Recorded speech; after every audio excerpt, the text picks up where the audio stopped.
إن الحمد لله نحمده ونستعينه ونستغفره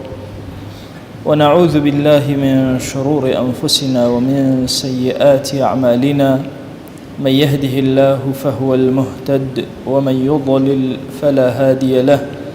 أشهد أن لا إله إلا الله وحده لا شريك له، وأشهد أن محمدًا عبده ورسوله. يا أيها الناس اتقوا ربكم الذي خلقكم من نفس واحدة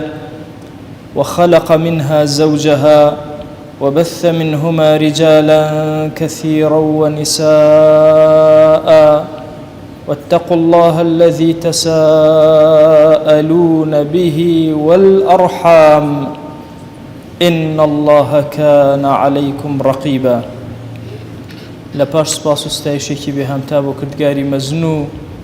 داواکردنی درود و ڕەحمەت بۆ سەرگیانی پاکی پێشەوەی مرۆڤایەتی محەممەد صلی الله تعالى عليه وسلم. بەڕێزانم لە زنجیرە وتاری تەبابەتی پێغەمبەرە صلی الله عليه وآله وسلم بابەتێکی گرنگ هەیە کە زانایان لە بەشی طب باسییان کردووە کە ئەوش بریتێ لەوەی بزانین عیلاجی پێغەمبەر صلی الله عليه وسلم بۆ سحر چۆنە. خۆشەویستمان صلی الله عليه وسلم لە صحیحەینا ثابتە کە سحری لێ کراوە. هەندێک لە طەوائف بەتایبەتی معتەزیلەکان ئینکاری ئەویان کردووە کە پێغەمبەر صلی الله عليه وسلم بە هیچ شێوازێک سحری لێ بکرێ. ابن القيم رضا ورحمة الله بفرمي وظنوا نقصا وعيبا، بيان وابو أو نقص أبو بيغمر وعيبية أفرمي وليس الأمر كما زعموا أبو شوازنية كأوان بيريان ليكردوته وقمانيان بردوه.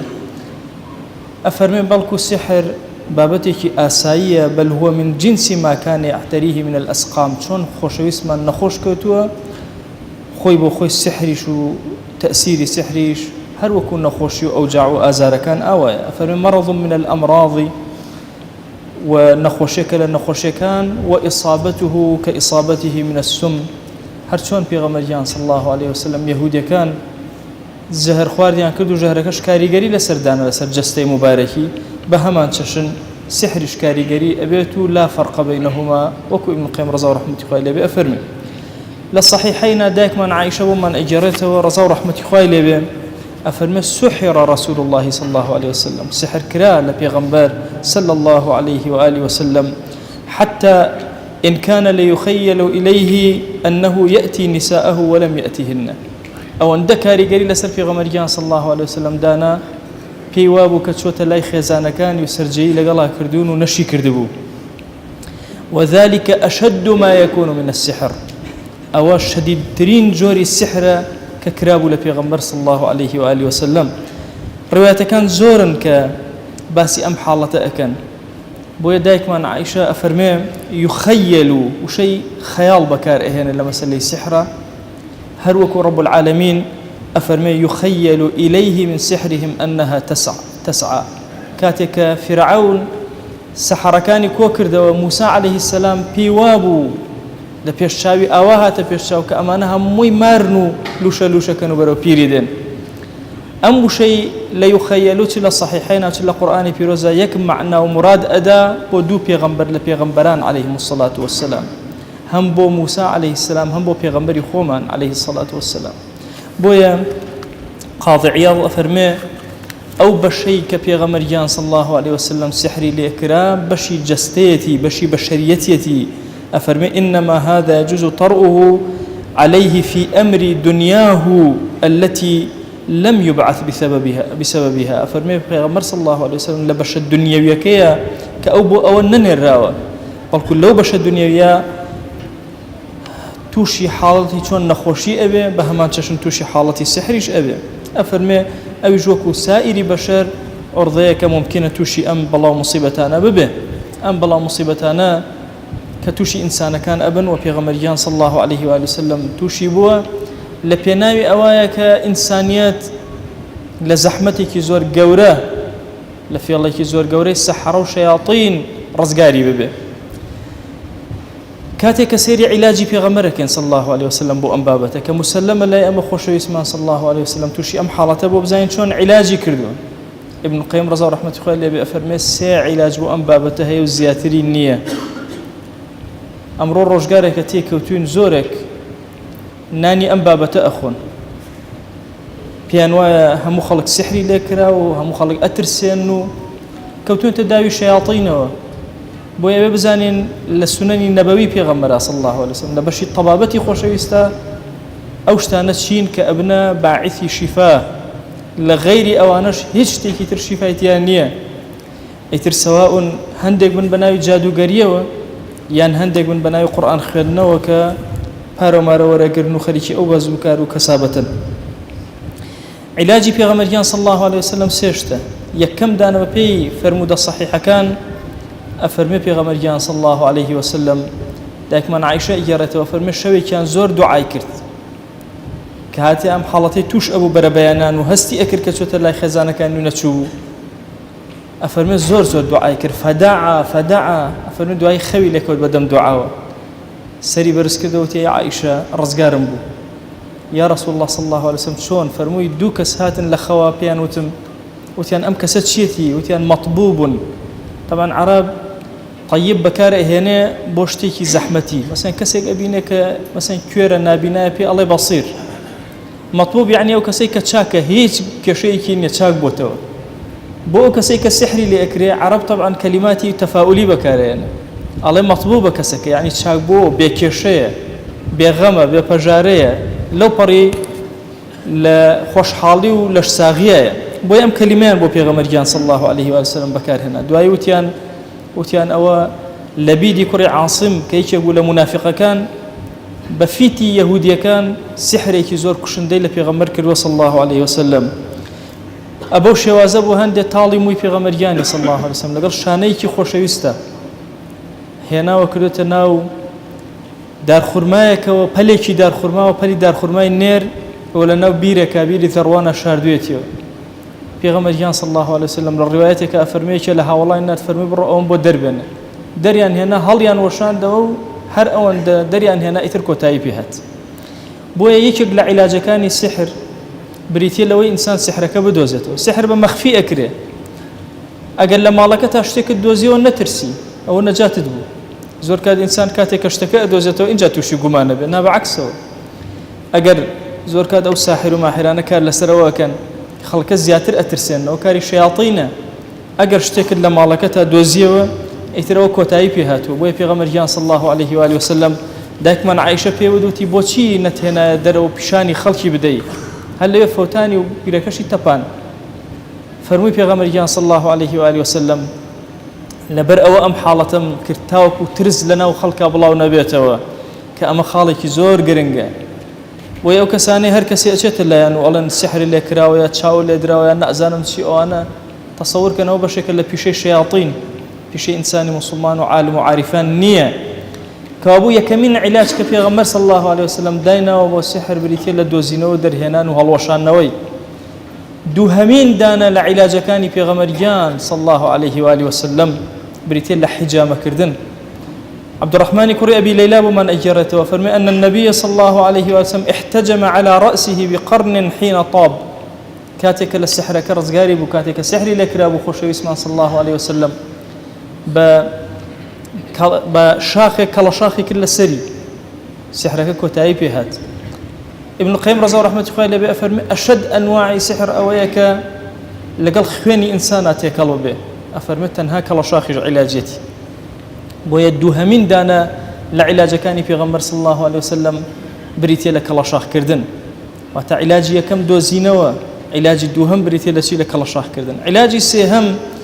كأفرمن من أنفع علاجات السحر لها مو علاج كان باشترى أجر قريما سحرك هر ندوز رأي أصلا حجامة شد نكر